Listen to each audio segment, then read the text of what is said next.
Welcome, everyone, to the Global Cash Summit 2025, where purpose meets prosperity and strategy meets soul. Today, I'm joined by someone whose work is as powerful as it is necessary in this new era of leadership, Dr. Sharon Arrindell. Dr. Sharon is a Maxwell-certified speaker, author, counselor, and executive coach who has dedicated her career to helping leaders cultivate emotional intelligence, process change, and lead from a place of wholeness and clarity. Through her company, Inspired Wholeness Enterprise, she's guided countless individuals and teams to transform grief into growth, stress into strength, and adversity into authentic leadership. Her message is simple but profound. Our emotional intelligence is the new currency of leadership, and how we manage ourselves determines the impact and sustainability of our success. I'm beyond thrilled to have her here to unpack the frameworks, stories, and daily practices that allow us to lead and live from a place of grounded power. Dr. Sharon, welcome to the Global Cash Summit. It's such an honor to have you with us. Hello, it's good to be here. Thank you for having me today. Now I'm let's honored. let's begin at the beginning. You've helped so many people reconnect with their purpose and emotional strength. What inspired this work for you personally? Well, my own broken pieces is where we start, right? Broken pieces from whatever situation it has been, and it has been quite a few pivots that I've had to make. And as a result of coming out of all of that, I realized that I need to help other people as well. Help couples. That's what my mantra used to be.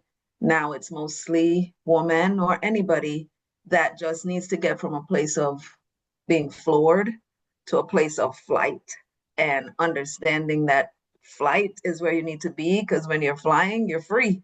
So that's a little bit about it, about how I got here. That's beautiful. So there's so much talk about EQ, but few people embody it the way that you do. How do you Mhm. define emotional intelligence in leadership? And why is it such a critical skill right now, especially when pressure and uncertainty are so high? Mm. Well, professionally, I'm a counselor, I'm a therapist. I'm a licensed therapist, and I get to see people from the inside of their mind out, right? So, and I realize that when our minds are not right, we are not right. When our emotions are upset, we are not right. And as a result of circumstances of life, we tend to be in this emotional roller coaster all the time, especially females, because we're so emotional to begin with. And so I get to ride with these people and get them from there. One of my talks is called Waiting to Exhale, right? It has nothing to do with the movie, but if you inhale long enough, you will die. So you have to keep exhaling so you can live. And when you're emotionally well, that's when you're exhaling. That's when you're breathing. When you're breathing right, you can help other people become right as well. And so I am very, caught up in it. I call it mental software renewal, right? We always got to be, just like we have to renew our software in the laptops and the different gadgets that we work on, we need to renew our software in our minds. And when you need help, go get it. Go get help. A lot of people don't. And then they become so fragile and broken. And the thing is, we can work that way. We have programmed ourselves to work broken. Mm. But I believe that it's only when you're whole that you can really work and help other people as well. I love that. When leaders are really self-aware and emotionally grounded, they can really pivot faster. You can connect deeper with other people. You can sustain growth longer. So you Yes. You teach a framework called Regulate, Relate, Respond. Can you walk us through what that looks like in practice and how leaders can use it to stay composed when things get intense? Well, I really want to actually call it SOAR, right? SOAR, because I'm dealing with the ego and rising. And if I could kind of change that a little bit, yes, that's what it does, but it's really strengthen, overcome, align, and rise. And we get to do that. We get to strengthen who we are, and then we get to overcome all of these adversities that have come our way to to pin us, literally pin us to the floor. Mm, I've been there. I've been pinned to the floor before, and it was in that moment that I realized I can either get up or I could stay floored. mhm, And so, in order to overcome, I have to get up. I have to get up. I have to get up from the circumstance. I have to get up from the literal floor. And even though I get to counsel people and give them all these tools, they're the ones that get to do it. Nobody can literally pick you right. up. Mhm, Yeah, you get the tools and you get to use those tools. If you don't use those tools, you are going to stay mhm, right where you are. And I'm very passionate about helping people to rise from that floor situation. If I could tell a little bit about myself, if that's okay. I was literally on that floor after losing everything I had to a hurricane back in 1999, and, just being floored after divorce and being a single mom. And somebody said to me, "You're not going to die over this. You're not going to die over this." And they gave me 24 hours to come up with what I wanted to do with the rest of my life. That person was not a therapist or a counselor, just a person. And I had to make that decision in 24 hours, and she came running back to me. "What did you decide?" My decision was to go back to school, and I did it with a vengeance. I just kept going and going. First, it was to care for my children, and then it was therapy for me. And as a result of all of that, people start calling me Dr. Sharon, right? mhm. But some people these days, I hear they get to buy their degrees and all these things. It was a lot of work for me. It was a lot of work, hard, hard work. And as a result of that, I get to utilize those credentials, not just to pop it on the front of my name, but to get people where they need to be to soar and fly and become. Yeah, that's so beautiful. I love that story. It's just so resilient, and so many people have had these moments when we've been pinned to the floor from life circumstances, from choices that we've made, from inaction, from a lack of urgency, a lack of determination, a lack of consistency, right? It's a very practical lens, you know. I think it's just beautiful. Now, one of the things I admire most about your work is how you normalize grief and loss as a part of Mhm. leadership. So, whether Yeah. it's a failed launch, a business shift, a personal heartbreak, how can professionals move from grief to growth without losing their momentum? It's a decision. It's a decision that you have to make, that you're not just going to survive, you're actually going to thrive. Um, Loss is, and we saw a lot of it in 2020 Mm, when people were dropping like flies. I was almost one of them. mm, And I realized, you have to literally talk yourself back to life. And that's what I did. I talked myself back to life. I don't talk about my journey with that often, but today I can, um, because I'm healed from it. But I remember talking to my feet literally and telling it to walk again, mm, because it was a 3-month journey of sickness, right? Almost everybody thought I was going to die. I was out of here. Even doctors were talking over me. I can't even identify them. Everybody was fully masked and everything. But I had to tell myself, you're going to get up from this bed. You're going to walk again. You're going to talk again. My husband used to say, are you ever going to talk again? And I used to nod. Mhm. I am, just not today. I couldn't formulate my words. It was rough. But as a result of me saying, I'm getting up, I started walking around the living room and he would applaud because I made it. And then I walked to the mailbox and he would applaud because I made it. And then I started timing myself. How was I going to walk from this to that? So that was the physical part of it. And then the mental part of it, because I was, what do you call it? My brain fog. I couldn't remember anything. So I was finishing a doctorate that I started years and years ago. And the advisor was sending me the information, and I would say to him, I don't understand it. He said, it's the same information I keep sending you over and over. And I had to literally print it out, throw it on the floor, and just read it one at a time, one at a time, until I got to present my dissertation. And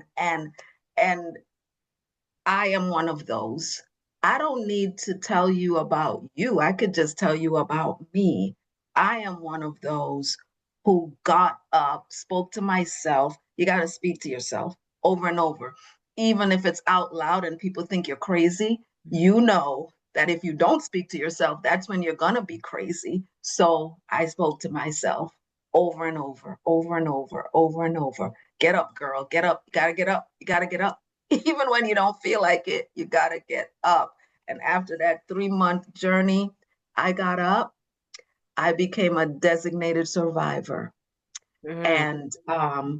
And because of that, now I get to help other people become that as well, designated survivors, in leadership, whether it's leading, because I am also a pastor, whether it's leading in church, in business, in life, you just got to get up and keep talking to yourself so that you can do it and do it with a vengeance.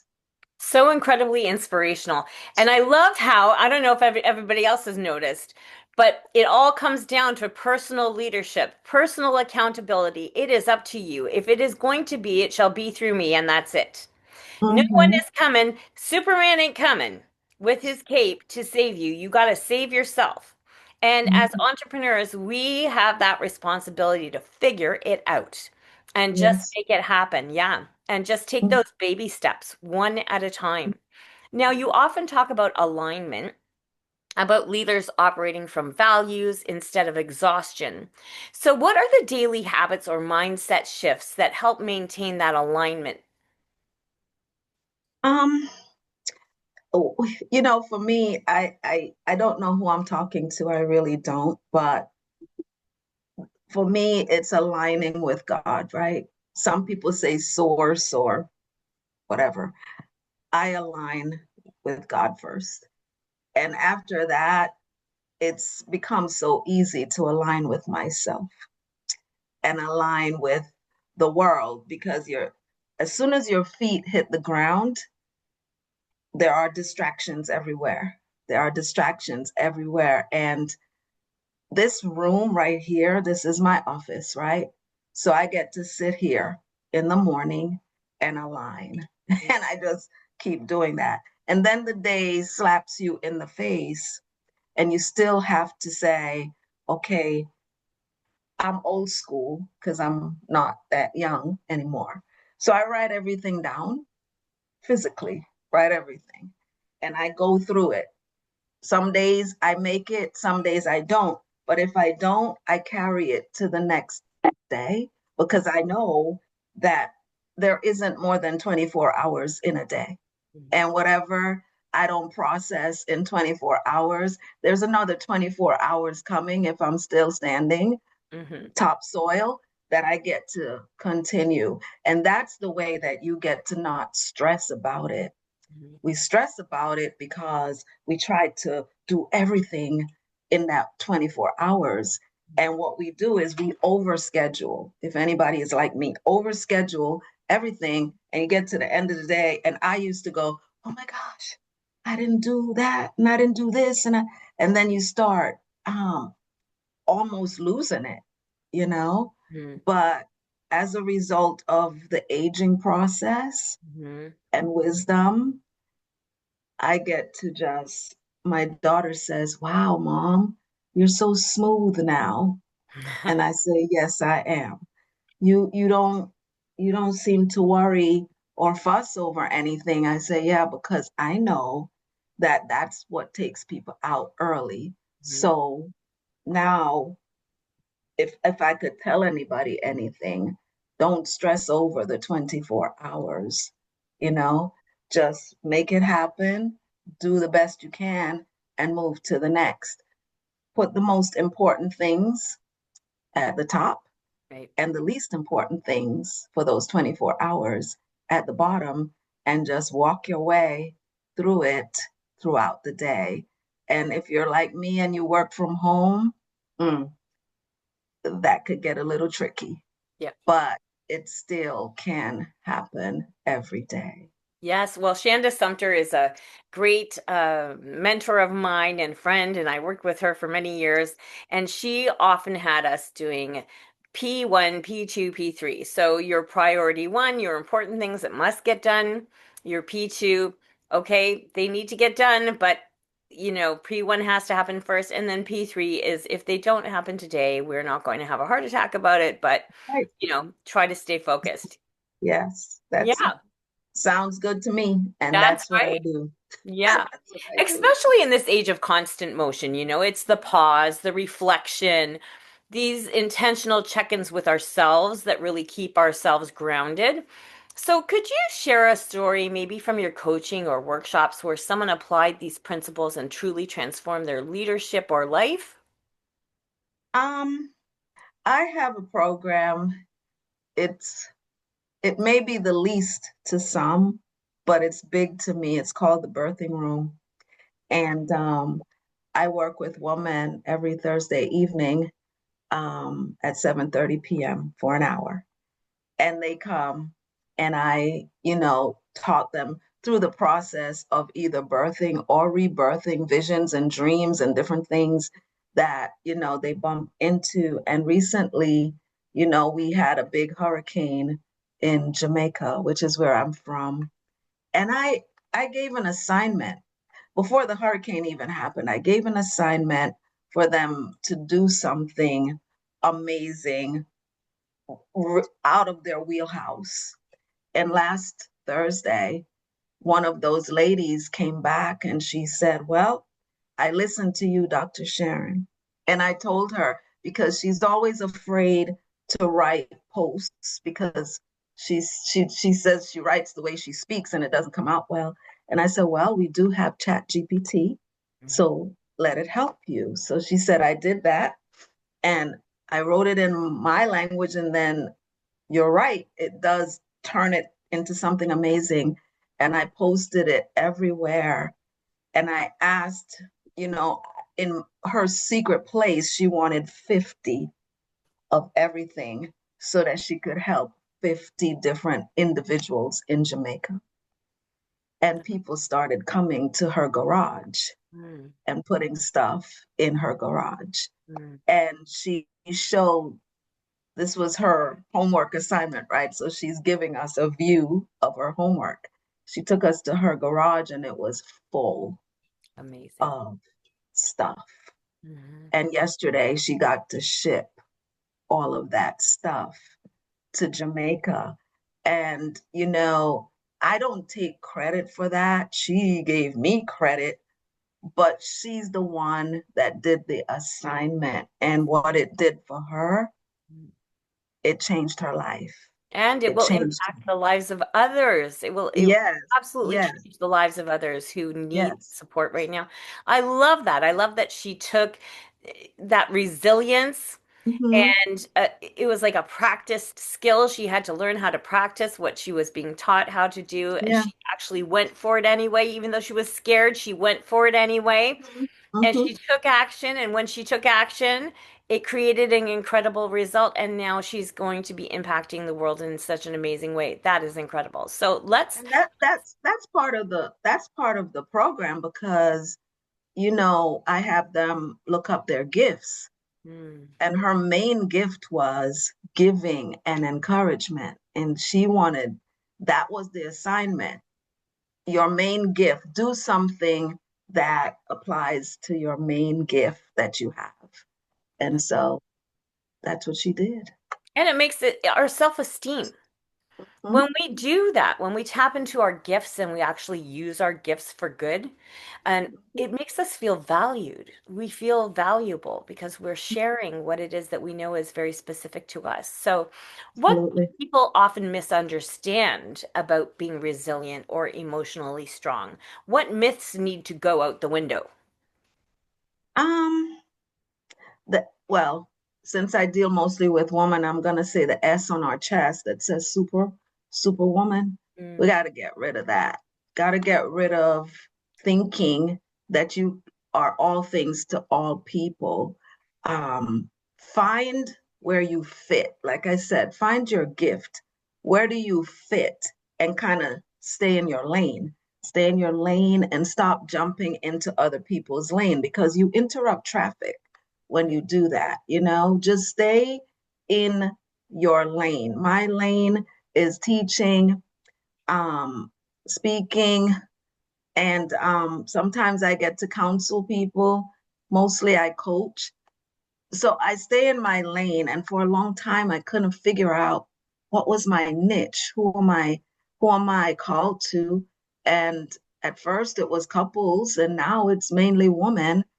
And I'm so excited that I changed my brand to woman because it's so much more heartfelt for mhm, me, mhm, you know, because I get to help all of these women rise from ashes. If mhm, there's ashes, there's been a fire. mhm. And, it's hard to rise from those ashes. And so find where you fit and stay where you fit instead of competing Mhm. with everybody, especially on social media. There's such a competition going on these past, especially 5 years. Mhm. Just find where you fit Mhm. and stay there and don't mind collaborating with other people Oh, it's the because best. it's Best. the best. That's how I met you, Yes, I love just it. It's so much fun. It's collaborate. so enjoyable. It is so rewarding. You just never know what you can create from a partnership with someone else, and Mhm. you don't have to compete with anyone.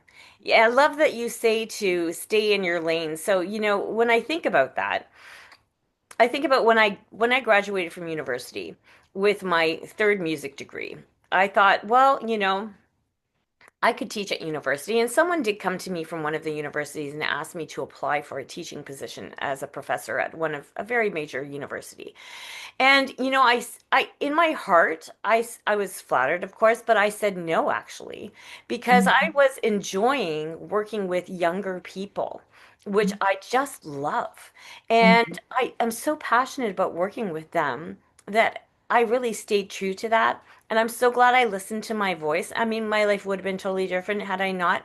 But that is my joy and my bliss. So Mhm. I think you got to give yourself permission to reach in and look into yourself and say, what makes me happy? How do I feel that I best contribute?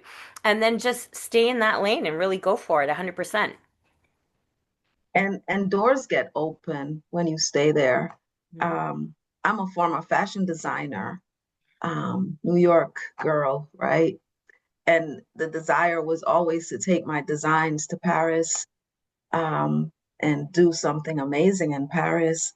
That never happened. I've mentored other people who did it, but it never happened for me. Mhm.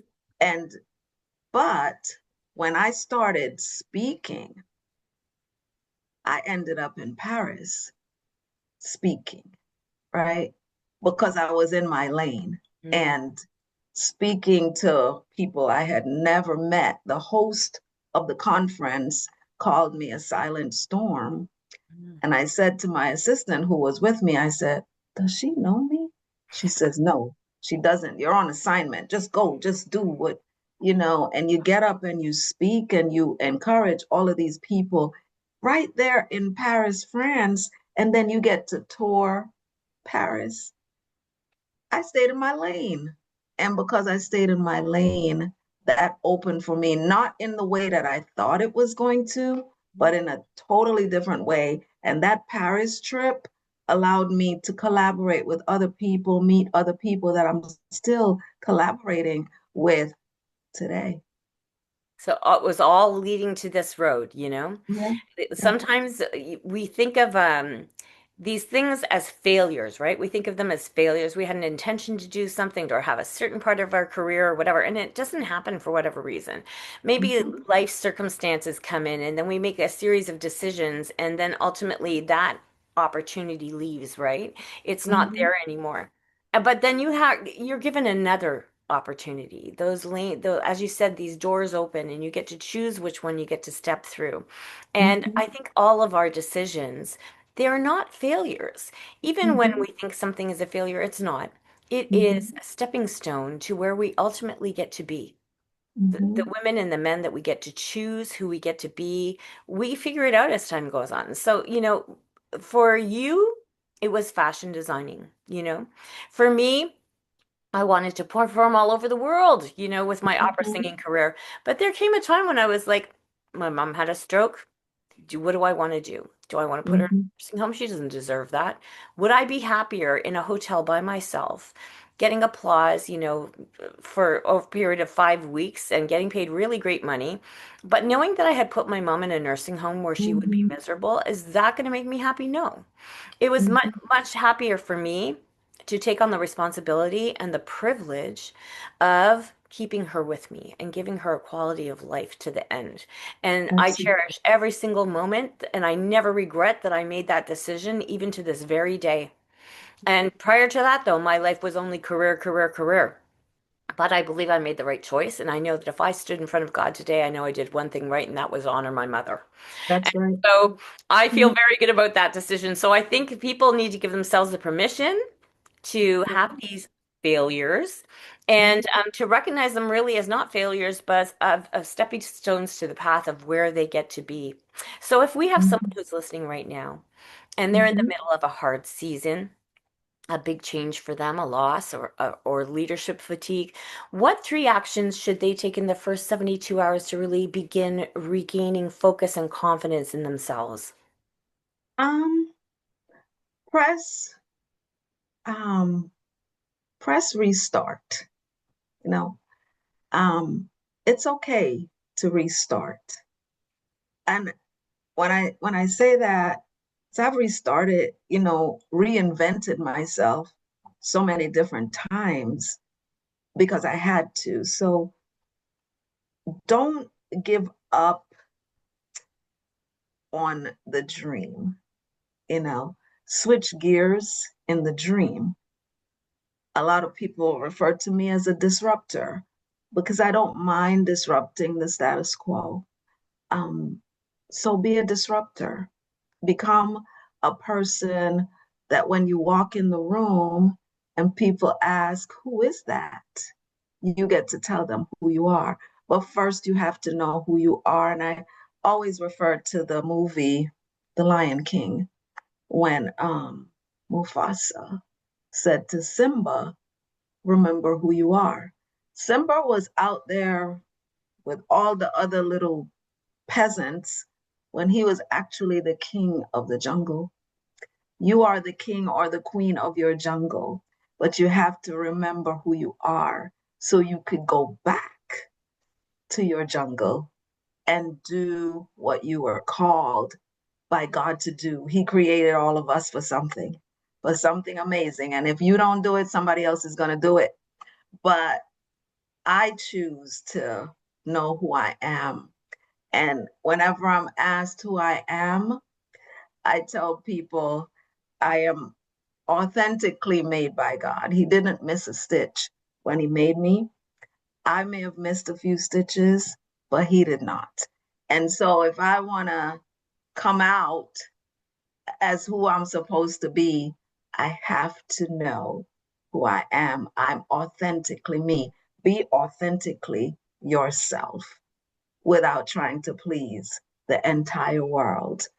Be yourself. I was listening to Michelle Obama earlier today. I like her, and she's so her.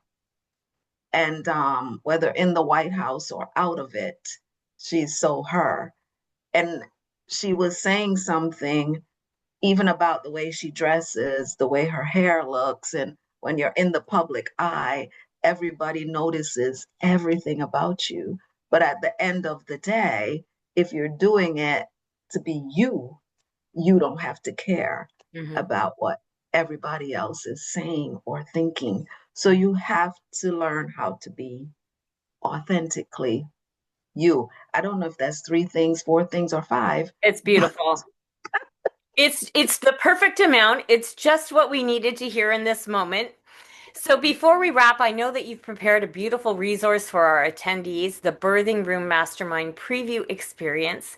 Tell us about it, who it's for, and what transformation participants can expect to experience.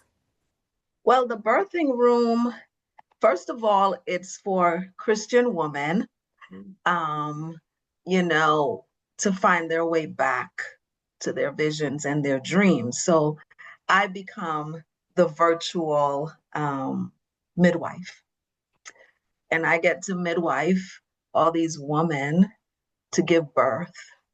I just talked about one of them. It's a it's a all year. It's a mastermind, so it runs all the time on Thursday evenings at 7:30 p.m. on a Zoom. Um, it's not costly at all, but there I do have an introduction to it that I offer free of charge. And when you listen to the introduction, it takes you through everything that we do in the birthing room. We even bring other women in who have gone through it to come and help me help the other woman. And it's just an ongoing, I'm so proud of that baby. I have others, but that one is my, it started during COVID when women were calling me and wondering what to do but with themselves. We're home. What do we do? What do we do? So I started this. I didn't start it as a mastermind. I just started it, and I called it the birthing room.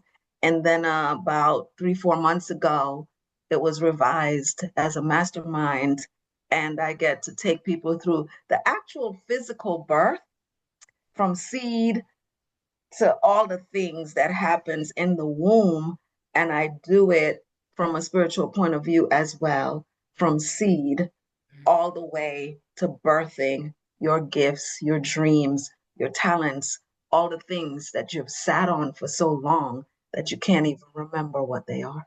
Mm. That sounds like an incredible opportunity to go deeper into this work and truly embody these principles beyond today's conversation. So, Dr. Sharon, you've given us so much wisdom today, from emotional regulation to authentic alignment. If you could leave our audience with one sentence, one anchor, what would it be? Um, be intentional. Be intentional about being who you are. Be intentional because there are so many copycats, right? But there's only one you, even if you're a twin, it's only one you. So be intentional about being who you are, the best. Doesn't matter what you look like on the outside, be the best that you can be on the inside. And people will be calling you beautiful, even if you look in the mirror and go, you know, people are calling you beautiful because you're exuding something from inside of you that radiates beauty all the time. That is the perfect way to close. Thank you, Dr. Sharon, for reminding us that success without wholeness isn't sustainable and that emotional intelligence truly is the new leadership currency. For everyone watching, please make sure to explore Dr. Sharon's free gift, the Birthing Room Mastermind Preview Experience, and take time to integrate the tools that she's shared. This is what the Global Cash Summit really is about, leaders rising in both mastery and meeting. Dr. Sharon, it's been an honor to have you here. Thank you so much for sharing this time with us. Thank you for having me. Have a great day. Thank you.